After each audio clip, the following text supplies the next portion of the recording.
Em nome do Pai, do Filho e do Espírito Santo. Amém. Santos de Deus, quem sou eu? Santo Agostinho. Bom dia, meu irmão, bom dia, minha irmã. Desse dia 4 de julho de 2024, nessa quinta-feira, nós iremos ver um pouco da vida desse grande santo da igreja, esse grande doutor. Meus irmãos, o seu nome era Aurélio Agostinho. Nasceu em Tagastes, na cidade do norte da África, dominada pelos romanos, na região onde hoje fica a Argélia. Em 13 de novembro do ano de 354, filho primogênito, seu pai, chamado Patrício, era pagão e pequeno proprietário de terras. Sua mãe, pelo contrário, era cristã fervorosa, tanto que tornou-se Santa Mônica, celebrada no dia 27 de agosto, um dia antes da festa de Santo Agostinho. Santa Mônica sempre buscou educar o filho na fé cristã. Agostinho, porém, por causa do exemplo do pai, não se importava com a fé. Santa Mônica queria que seu filho se tornasse cristão, mas percebia que a hora de Deus ainda não tinha chegado, tanto que adiou seu batismo, com receio de que ele profanasse o sacramento. Aos 11 anos, Agostinho foi enviado para estudar em Madauro, perto de Tacaste. Lá, estudou a literatura latina e algo que o distanciasse da fé cristã, as práticas e crenças do paganismo local e romano. Santo Agostinho, com 17 anos, foi para Cartago estudar retórica. Lá, embora tenha recebido formação cristã de sua mãe, passou a seguir a doutrina maquietista, que enxerga o mundo apenas como o bem e o mal, negada veriamente pelos cristãos. Além disso, tornou-se hedonista, ou seja, seguidor da filosofia que tem o prazer como fim absoluto da vida. 2 anos depois, passou a viver com uma mulher cartaginense, com a qual teve um filho chamado Adeodato. O relacionamento dos dois durou 13 anos. Durante todo esse tempo, Santa Mônica rezava pela conversão do filho. Passando por várias doutrinas, Agostinho tornou-se um professor de retórica reconhecido. Chegou a abrir uma escola em Roma e conseguiu o posto de professor na corte imperial, situada em Milão. Decepcionado com as incoerências do maquinismo, aproximou-se do ceticismo.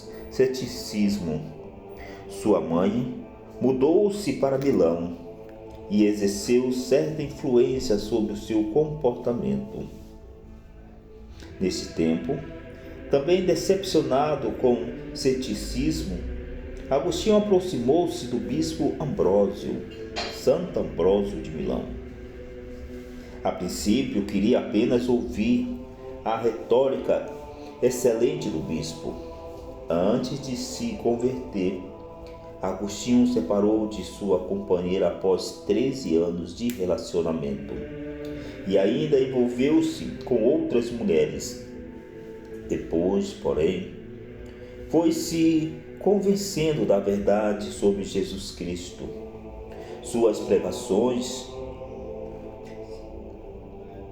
Pelas pregações de Santo Agostinho, sua mãe, ao mesmo tempo, não a cessava de orar por ele. Então, assim, meus queridos irmãos, Santo Agostinho, depois das buscas incessantes pela verdade e vários casos amorosos, Agostinho finalmente rendeu-se à coerência da mensagem de Jesus Cristo. Encontrou em Jesus o que não encontrava em nenhuma outra filosofia e nenhum outro mestre.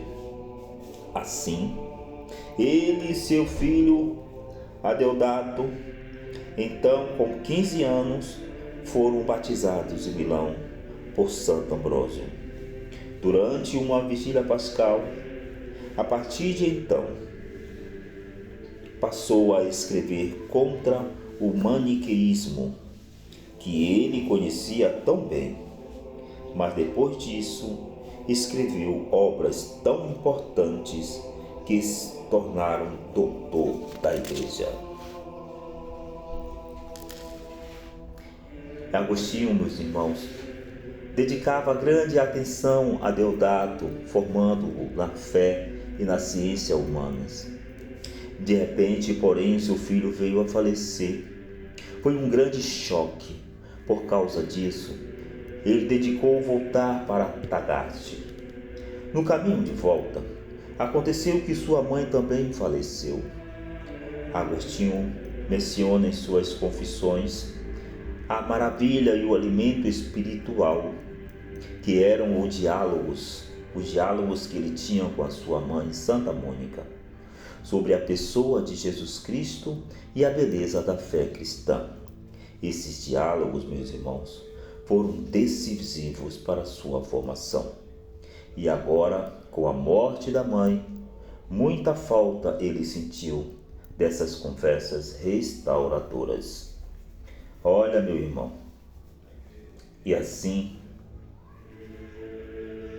depois de tantos e tanto tempo, Santo Agostinho faleceu, feliz pela força da igreja de Hipona, mas no mesmo tempo triste por causa da invasão bárbara em Hipona, motivos de grandes perseguições contra os fiéis.